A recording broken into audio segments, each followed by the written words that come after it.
Great. Okay, so welcome. We're starting the next book of the Torah this week, the book of Bemidbar, known as the Book of Numbers in English. And just as an overview for those who can use it, it's the fourth book of the Torah.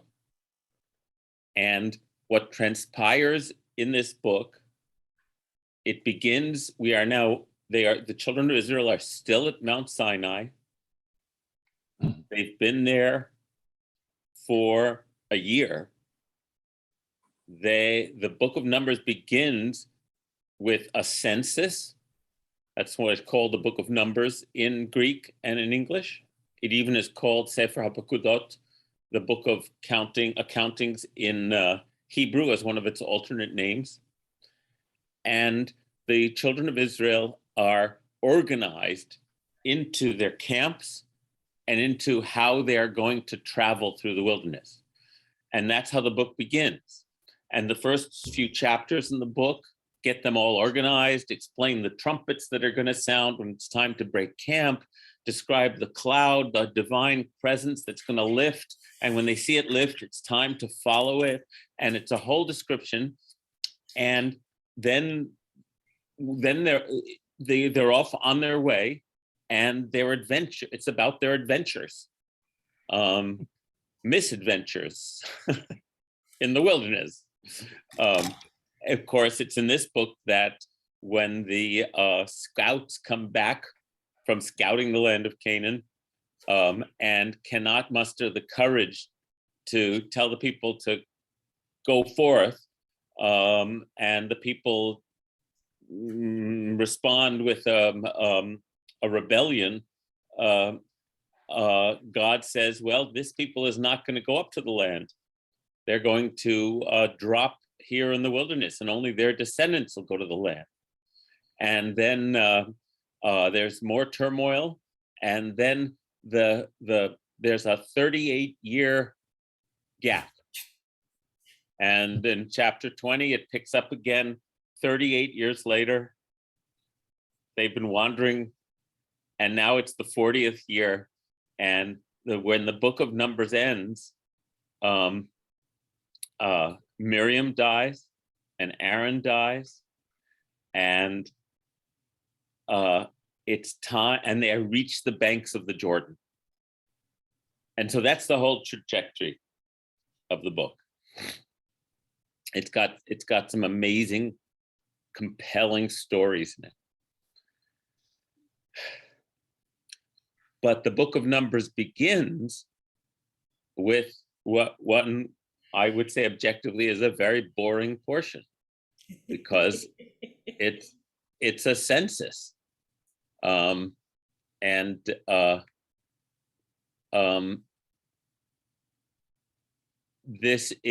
so literally there's chapters of names and numbers, and so I'm actually not going to focus on the big picture of the portion today, but rather drill down into one verse that becomes a central source of our understanding, ancient from the beginning, about what's going on here. The question, why does God need to count us over and over? And because I'm sure it seemed a little boring then too, to early readers. It's like, what's this doing here? And so what I want to do is look at the beginning of the text, and then use this and I have there's a beautiful column by the late Rabbi Jonathan Sachs about this, and some other teachings that I want to share with you. That'll be our focus today. Let me share the screen.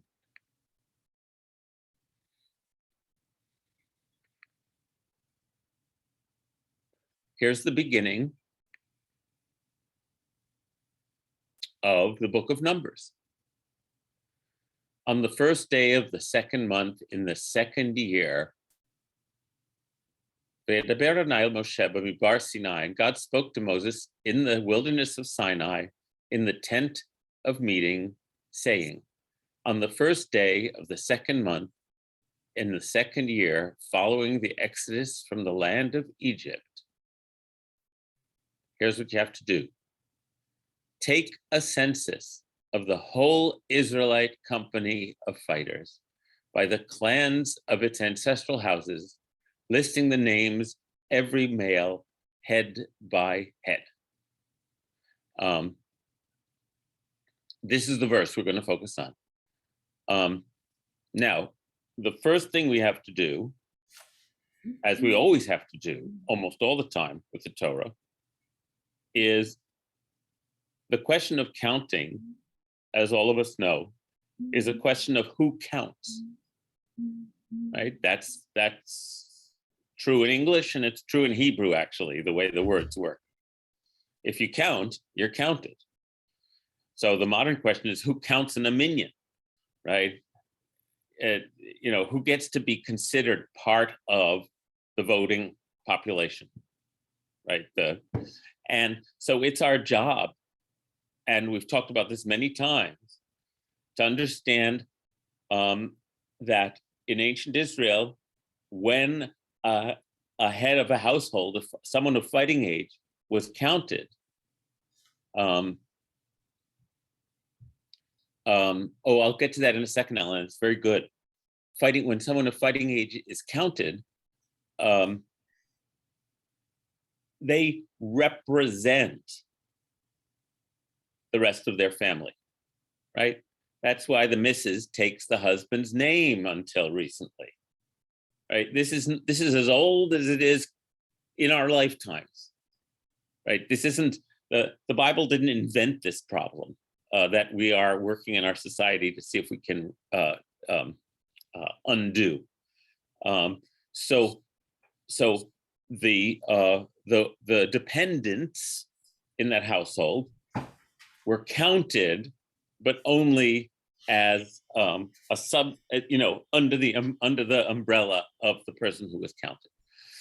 And we are now altering that calculus, right? And we know that the Bible was counting and talking about the children of Israel. And up until only modern times, the idea that we should expand that count to include the rest of humanity was implicit in Judaism, but we are busy making it explicit. So you take the principle that everyone counts, and our job is to continue to expand that definition. That's how I approach the Torah, as you all know by now. Ellen Weaver says, isn't there a question whether tzava is military or community?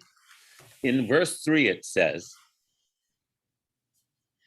from you and Aaron shall record them by their groups from the age of 20 years up, all those in Israel who are able to bear arms. Letziv otam. Tzava means army. Tzava means a host, the heavenly hosts. So it's, I never heard that before, Ellen. Do you know more?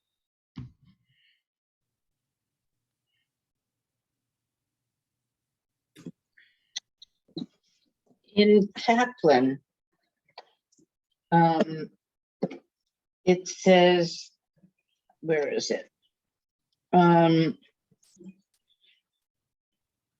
According to some, it was for military service and meant to exclude those who were physically disabled.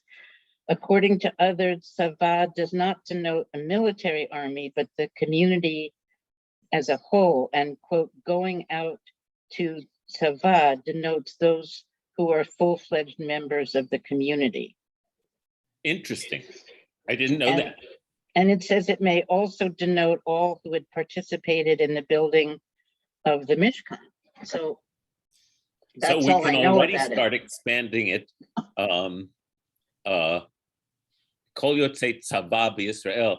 The commentaries already started expanding that a long time ago from its more narrow understanding. Thank you. Tseva means color, as Marcus says, but that's with an ayin, not with an aleph. However, it's certainly within our range of Hebrew wordplay to take an ayin and an aleph and interchange them, and that would be a beautiful reading. All the colors of Israel. I like it. It's a holy misreading, which is one of the things that we do when we're with Torah. That's lovely. All the colors, because each of the 12 tribes in this portion has a banner, a degel, a flag. And so maybe it's interesting when you think about about the color guard in military things, my mind starts working on that connection. Thank you very much. Okay. So having given that as our basis, that we are now considering everyone worth counting, it deserves to be counted, merit, everybody counts. Then we come to the what becomes the word that gets worked over the most. It says, Se'u et Rosh, Kol Adat B'nai Yisrael. Take a census. But this is an interesting turn of phrase. Se'u means lift up the head of every member of the children of Israel. Lift up the head. Okay, I'm gonna just stop sharing so we can see each other. It's a nice turn of phrase, isn't it? And so it begs for interpretation. It doesn't, there are many words for counting in Hebrew. Lifkod, lispor, limnot, but it says lift up the head. So in the nature of Torah commentary, as I think we've gotten used to at this point, when there's an odd phrasing or an unusual phrasing, it invites multiple commentaries. And, oh, Ellen, your hand's up. Do you want to add something? Well, I was just thinking about how you emphasized in Bechukotai in verse 13, broke the bands of your yoke and led you forth with your heads held high. And now here we are, lift up your heads. It just was a nice correspondence. Oh, that's so beautiful. Thank you for mentioning that. Last week's portion, I am Yud-He Vav-He, who broke the yoke off your necks of servitude so that you might walk erect with your heads up. That's beautiful. Good, great Torah there. Thank you. Abigail? In the priestly blessing, it says, God will lift his face to you or something like that. That the same verb? Almost. Oh, it's the same verb. Yisa Adonai panav elecha v'yasem lecha shalom. May Yud-He Vav-He lift up God's own Panim, face, to you and grant you peace. So, yes. So, last night with Rabbi Toba talking about the power of metaphors, that all our understandings of our experience are we put in terms of our bodies. They're embodied. That's how we relate to the world. So that lift up your head has so much meaning to it. Lift up your face to someone. What a powerful metaphor. You think about being downcast, when somebody's depressed, they slump their head down. So lifting your head up, and of course, God is so proud of us looking up like, oh, you cute little kids. And so, yes, so there's looking up like a child, looking up and there's also holding your head high. right? That's another nice metaphor for all of this. And that thrust is what the commentaries say, is that, so Rashi, who is the most essential commentary of the Torah, addressing the question of what it means that God lifted up. Oh, Sylvia, I'll recognize you in a second. There was one more crucial word that I forgot to share with you in that verse. Legulgelotam, head by head. So gulgolet is an interesting Hebrew word, because anyone know what a GalGal is? It's a wheel or a sphere. A wave. And Gilgal Nefesh is reincarnation. Oh, that's right. But a GalGal is a sphere or a wheel. So our skulls, the Hebrew word for skull is gulgolet. So, but you're right, it's a beautiful word, because ligalot means also to reveal or uncover. It's an amazing word. Liglot means to exile. It's a crazy word. However, in this case, gulgolet is your skull. So it's again, this is so physical. Lift up the rosh, the head, and gulgolet is essentially a synonym for that. So this is so physical. By the way, the most famous one, there's a place called Golgotha in Jerusalem, which is where Jesus is supposed to have been crucified, the hill of Golgotha. That's just a Greek translation of the hill of Gulgolet, which was sort of the place of, it was a killing ground where the skull hill, it's like, that's just an aside where that word Golgotha comes from, for anyone who's familiar with it. Okay, so let me stop the share just a sec. Sylvia. I'm remembering what you talked about last year. I think it was last year about this, and connecting that with what you're talking about today about who counts. Mm-hmm. And I remember you saying that part of the lifting of the head was to look upon each person. Yes. To look at, and when you think of it as the people that don't count are usually people who we don't see. Mm-hmm. They're the unseen population, not literally unseen, but the people that we choose not to see are also the people that we don't count. People who are invisible to us, because they're, yeah. That's better said. Yeah. Sylvia, I didn't even remember that I talked about the same thing last year, but I've always figured after all these years that talking about a subject once a year is good, even if it's the same subject, because I'm hearing it differently this year, so it is good to talk about it again. Yeah, thank you. Leah, did you raise your hand? Well, I was just going to say about the word Gilgal. Isn't it Gilgalim are wheels? Yes, GalGalim. So it has to do with round. The word GalGal has to do with roundness.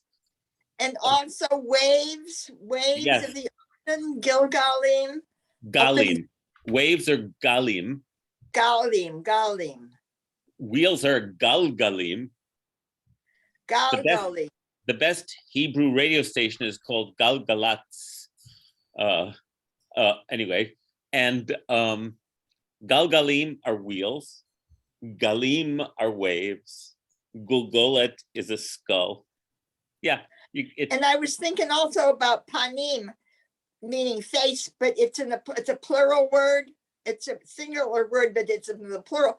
And I'm thinking about many faces. Your face can have many faces, the face you show to the public and the face you show at home and all that in between. Isn't that beautiful? Let's talk about Panim also for a minute, because as Leah just said, Panim is your face, your countenance. When you are lifnei someone, you're in their presence, you're before them, they can see your face. God speaks to Moses, Panim el Panim, face to face, but Panim is plural. Punim. Oh, by the way, Panim in Yiddish is Punim. that's a word that anyone who knows a few words of Yiddish heard, because you had a Shena Punim. Yeah. Right? Same word. So another interesting thing about Panim is Panim means within. So Panim has implicit in its meaning, embedded in its meaning, that when you see someone's face, you're seeing their within them, right? Because the eyes are the windows to the soul. That's how we'd say it in English. And all of that is contained in the Hebrew word for that Hebrew root. Lifnot means to turn towards. Panui means empty. So it's a fascinating, one of those words that has its own, that has presence and emptiness in it at the same time. It's that it has its own meaning and its opposite sort of is somehow in there. It's a word that the human face deserves a word like that, Panim, that has so much in it and so much, including paradox. And so I was reading an interpretation about when God spoke to Moses, Panim el Panim. One of the interpretations of that, I just read this today. I don't know how I came across it. I'm glad this has come up. Is that when it says God spoke to Moses, Panim el Panim, it's Moses Panim el Pnim. Moses was facing his own interior. Isn't that beautiful? That's where Moses would meet God, in the inwardness. So I just love that. Okay, Marcus and then Gail. This is fun, thank you. Hi, so in Bereshit, in so-called Genesis, right? And darkness upon the face of the deep. Mm-hmm. It's the exact same word, and it means paradoxically, exactly as you're wisely saying, depth and surface, surface.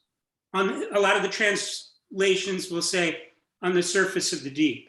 Al pnei hatahom, very beginning of Genesis. Beruach Elohim merachefet al pnei hatahom, on the surface of the deep. And that phrase itself, the surface of the deep, embodies the very paradox. Nicely said. Because if you try to read the first verses of Genesis literally, it's like, why are you even talking like that? Where here's language trying to reveal the mystery of creation. It's like, yeah, good choice of words. Thank you. Sure. Gail? So this is a stretch, but as you know, I read Torah all about the inner work, the path. Yeah. Right. So in everything you're saying, it can be read that that what's being counted are all of the aspects of self. Okay. And as anyone who has sat in meditation realizes, the number of thoughts that go through one's mind in the space of 10 minutes adds up to an enormous number of selves in there, of bits and pieces of, being. And when you started to talk about, the head raised is so that one can see the eyes. One is alert, for one thing, and also looking into the eyes, which is where you just went, of going inside. So this whole piece can also be read in terms of going inward to oneself and all of becoming aware, and in that becoming very aware, becoming closer to God. That's all.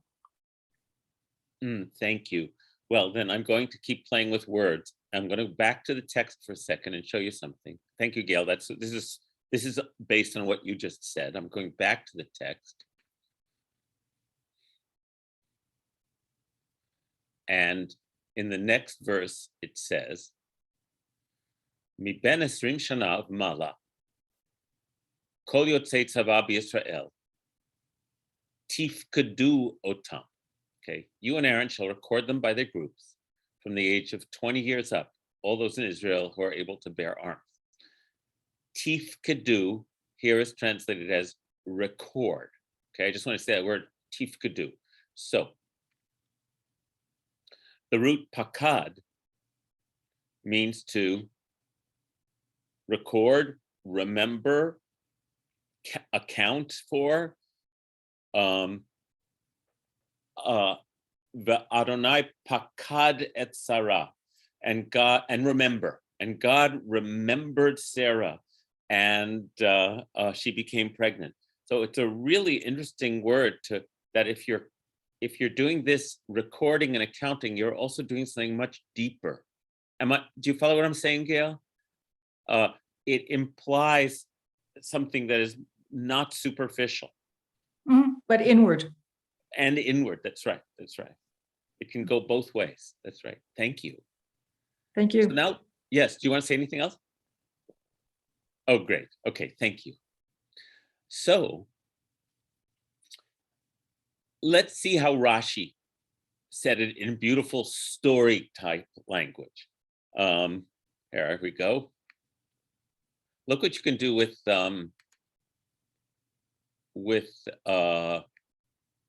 I have to move this over so I can see it. Can you still see it if it's over there? Oh, okay. Because what I need to do is click on this verse, and up come all the commentaries. And here's Rashi. And Rashi said, I'm just going to move that over a little.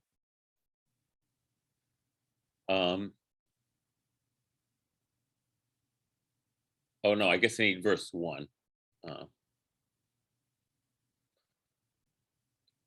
Rashi's first opening commentary on the entire book of Numbers is, take ye the sum of all the congregation. Why does God, the implicit question, because Rashi is written in a very shorthand, why does God need to count them?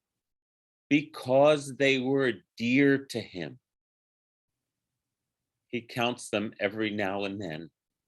I love that. When they went forth from Egypt, he counted them, Exodus.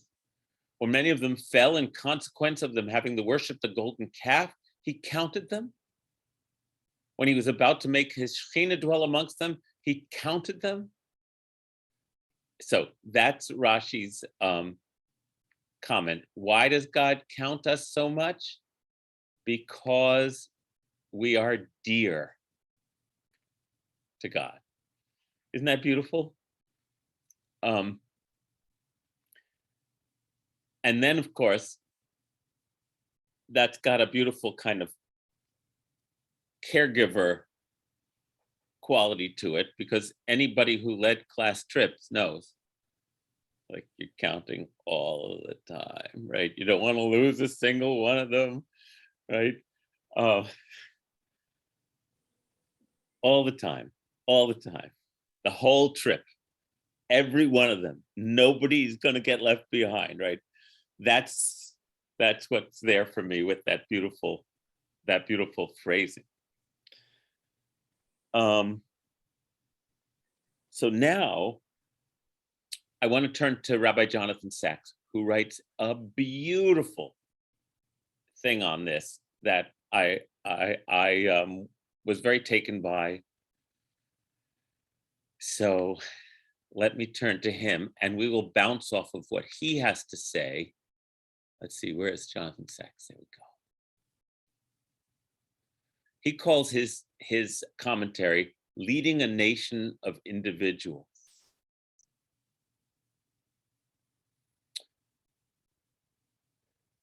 Here, the book of Bemidbar begins with a census. We've been talking about that.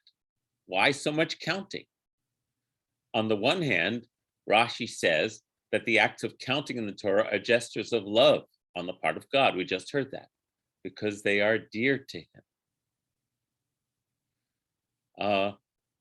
But elsewhere, when God initiates a census, on the other hand, the Torah is explicit in saying that taking a census of the nation is fraught with risk. And it's true. It's like, do you know about the Jewish tradition about not counting? Not one, not two, not three. This is ancient superstition that by pointing someone out and counting them, you're somehow the evil eye is going to snag them, right? It's like there's something about that goes way back. But here I want to continue with, why does the Torah not use as simple words for census, choosing instead the roundabout expression, lift the heads of the people? We've been addressing all of this. The short answer is, I like this answer. In any census, count, or roll call, there's a tendency to focus on the total, the crowd, the multitude, the mass. Here's a nation of 60 million people, or a company with 100,000 employees, or a sports crowd of 60,000. And any total tends to value the group or nation as a whole. The larger the total, the stronger the army, the more popular the team, and the more successful the company. Counting in this sense devalues the individual and tends to make him or her replaceable. If one soldier dies in battle, another will take their place. If one person leaves the organization, someone else can be hired to do their job. And then, oh boy, we would talk about this for hours. Notoriously too, crowds have the effect of tending to make the individual lose their independent judgment and follow what others are doing. We call this herd behavior, and it sometimes leads to collective madness. Indeed, The Crowd, a study of popular mind, 1895, showed how crowds exercise a magnetic influence that transmutes the behavior of individuals into a collective group mind. As he put it, an individual in a crowd is a grain of sand amid other grains of sand, which the wind stirs up at will. People in a crowd become anonymous. Their conscience is silent. They lose a sense of personal responsibility. Now, as an aside, but an important aside, I'm going to change the tab here to show you this article that a colleague shared with me. It's called, by Jonathan Haidt in The Atlantic, and it's called Why the Past 10 Years of American Life Have Been Uniquely Stupid.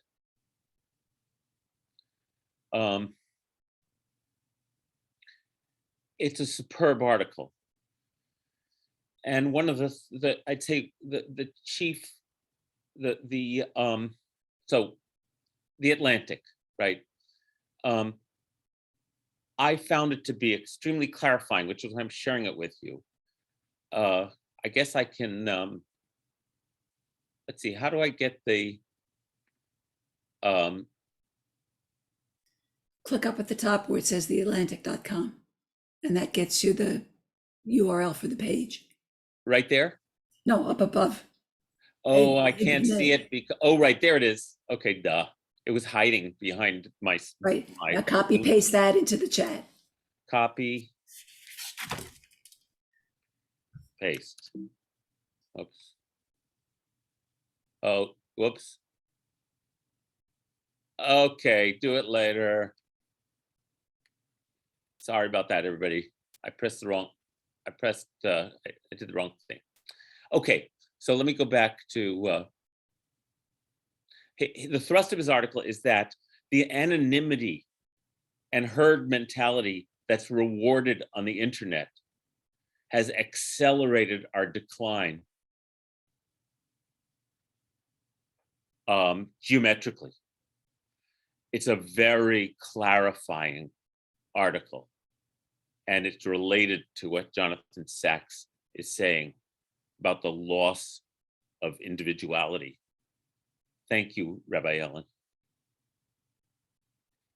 So so I invite you to read that article, just because I think he's nailing it in a way that I hadn't been able to articulate, of why things are breaking down in the way, with the speed that they're breaking down. Why our social contract?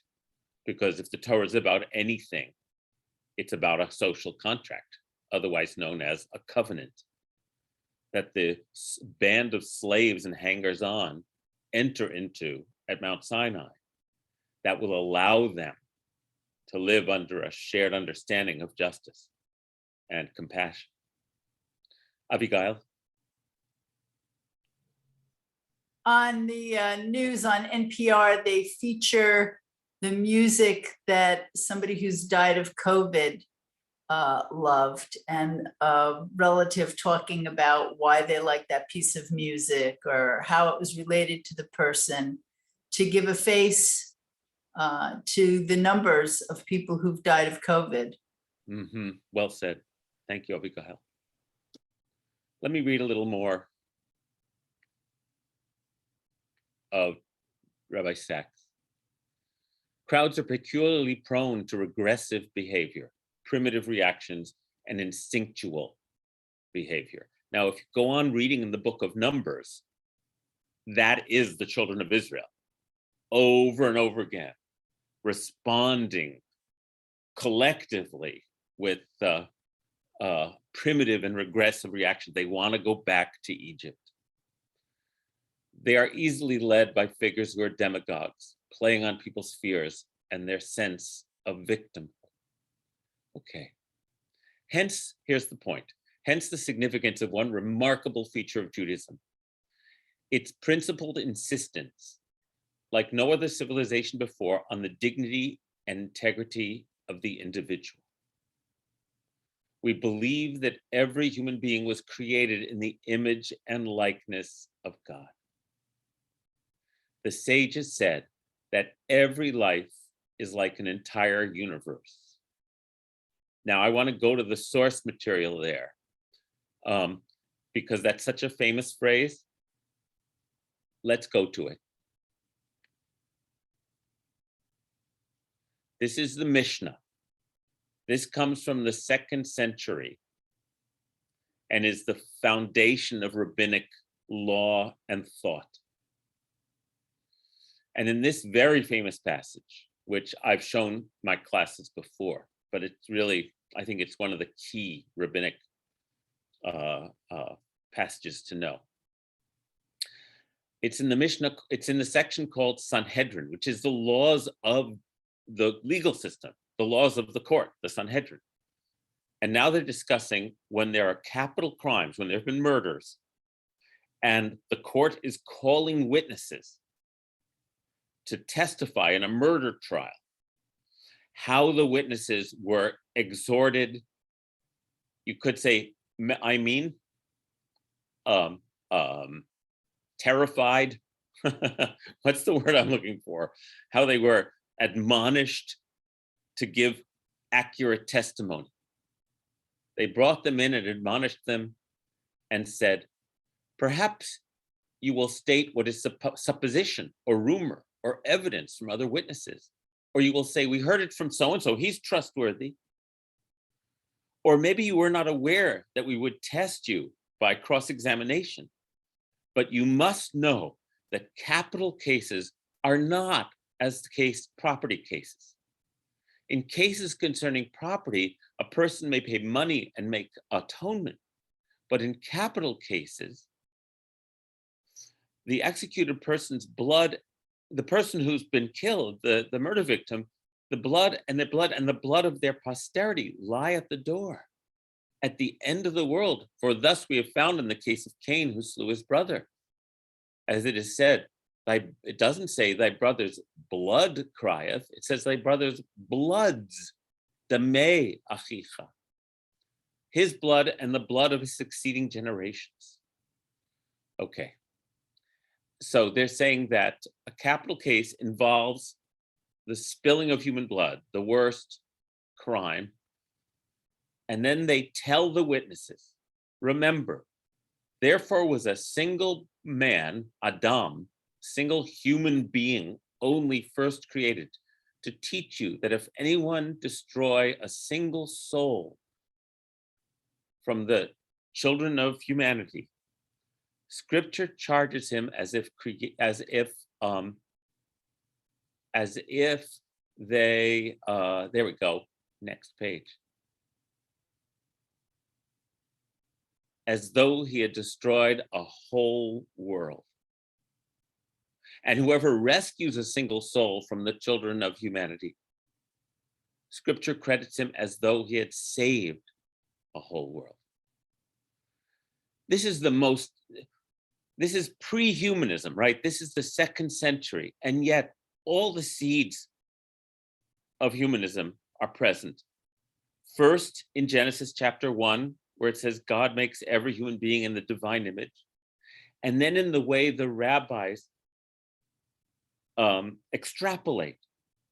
And this is not an intellectual exercise. And let's go back to looking someone in their face and lifting up their head. You see a unique being, and you see you encounter a being that you can't, who is a world unto themselves. We each are.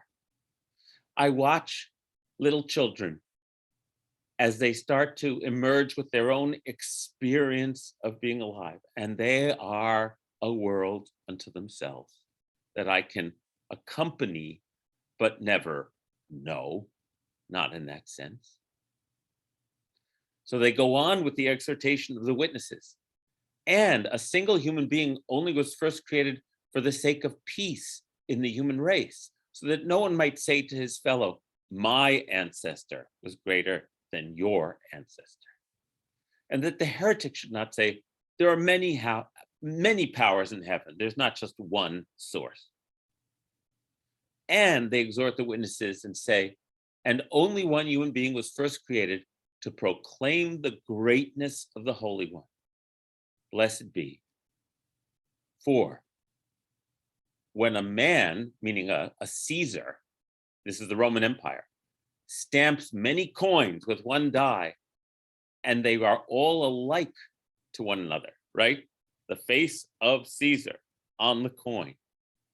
But the king who is the King of Kings, the Holy One, blessed be, has stamped all humankind with the die of the first Adam, the first Adam, and yet not one of them is exactly alike to his fellow. I love that line. We're all stamped in the image of divinity, and as a result, each one of us is unique.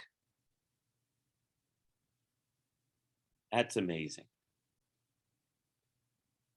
Therefore, one is bound to say, for my sake was the universe created. In other words, I matter. Isn't that an amazing passage? I never get tired of reading that passage. That's what Jonathan Sacks is referring to. So let me go back to him and keep going. But I think it's so great to look at the source material when it's just a footnote. Okay, back to Jonathan Sacks.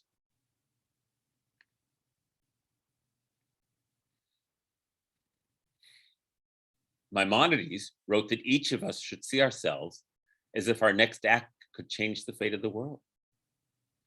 Every dissenting view is carefully recorded in the Mishna, even if the law is otherwise. Every verse of the Torah is capable, said the sages, of 70 interpretations. No voice, no view is silenced. Judaism never allows us to lose our individuality in the mass. There's a wonderful blessing mentioned in the Talmud to be said on seeing 600,000 Israelites together in one place. It is, Baruch atah Adonai Chacham Harazim, who discerns the secrets. Okay, now that's an amazing blessing there. It's like, it says in the Mishna of Brachot, it's describing blessing. Brachot means blessings, and it's describing all these blessings that one can say. And there's this blessing to say when you see 600,000 Israelites, which is the number that stood at Mount Sinai. So what do the, here, let's click the footnote and see what happens.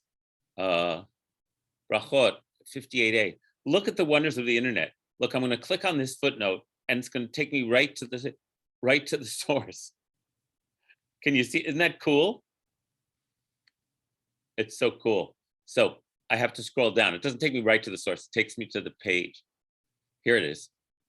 The sages taught, one who seeds the multitudes of Israel recites, blessed is the one who knows all secrets. Why is this? Because God sees a whole nation whose minds are unlike each other and whose faces are unlike each other. That's the boldest the quote of the actual text. She'ein datam domeh ze lezeh ve'ein partzufeihen domim ze lezeh. And God, who knows all the secrets, knows what is in each of their hearts. So let's see, I click off this, I go back to here, and there.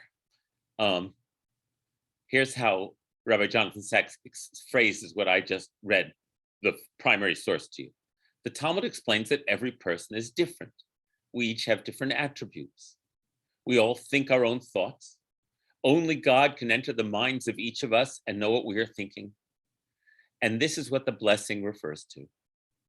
In other words, even in a massive crowd where to human eyes, faces blur into a mass, God still relates to us as individuals, not as members of a crowd.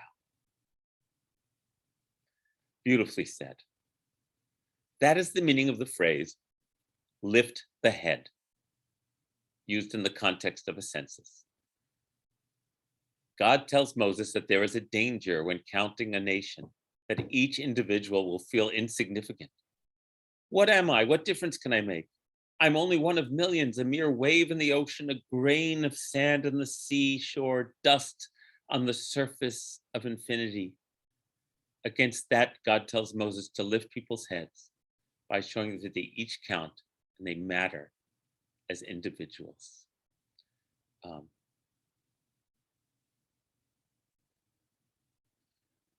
We each have unique gifts. There is a contribution only I can bring. To lift someone's head means to show them favor, to recognize them. It is a gesture of love. Sylvia, we'll address your comment. Well, let me just say, so why in Orthodoxy is there so little room for dissent? Unfortunately, that's true on the far left right now also. This is what cancel culture is about.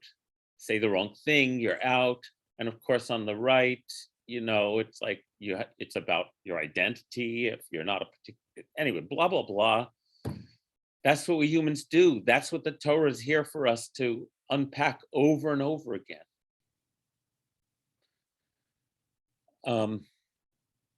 This is a beautiful point. There is, however, all the difference in the world between individuality and individualism. Individuality means that I am a unique and valued member of a team. Individualism means that I am not a team player at all.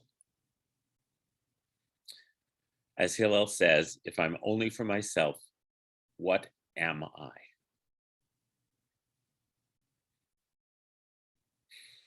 And he concludes, he says, a Jewish leader has to respect individuals. They must lift their heads. If you seek to lead, however small or large the group you lead, you must always communicate the value you place on everyone, including those others exclude, the widow, the orphan, and the stranger. You must never attempt to sway a crowd by appealing to the primitive emotions of fear or hate, which is what the algorithms of social media do relentlessly. You must never ride roughshod over the opinions of others. And then he puts in bold his takeaway, which I thought he phrased so beautifully. It is hard to lead a nation of individuals, but this is the most challenging, empowering, inspiring leadership of all.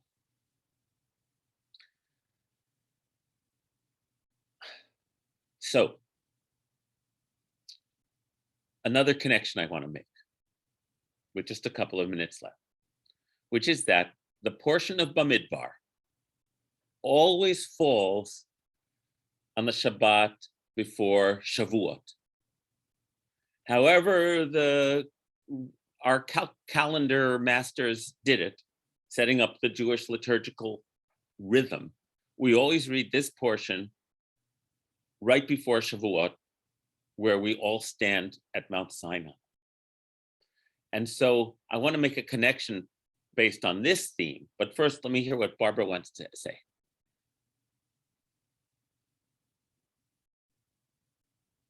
You're still muted, Barbara. There you go.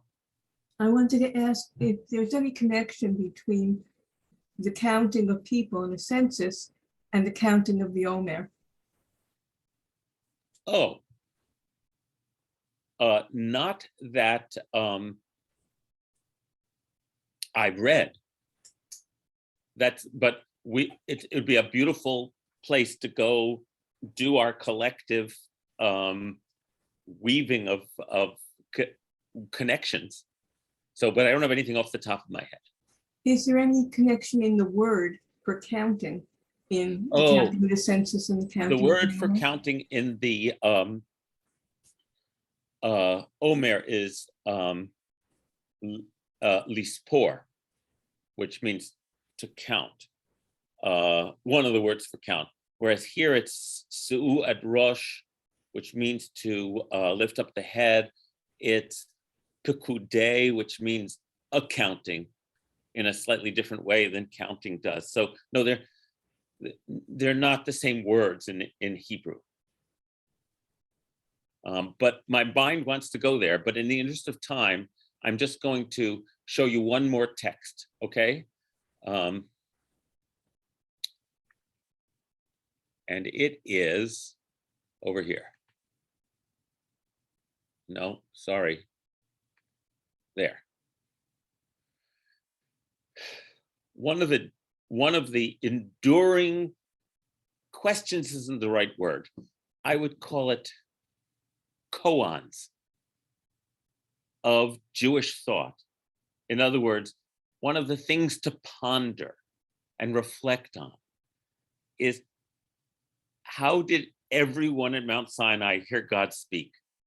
Did they all hear the same words, the same tone? Where did they hear the voice from? Did it come from inside them? Did it come from everywhere? Did it come from a location? So the question, the puzzlement of what does it mean to hear God speak has forever been pondered by Jewish religious seekers, going all the way back. In other words, another way to say that is,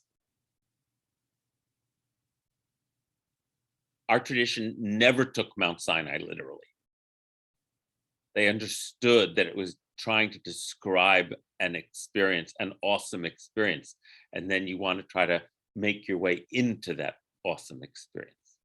Oh, Rabbi Ellen, thank you for posting the link to Rabbi Sachs's column. It's in the chat.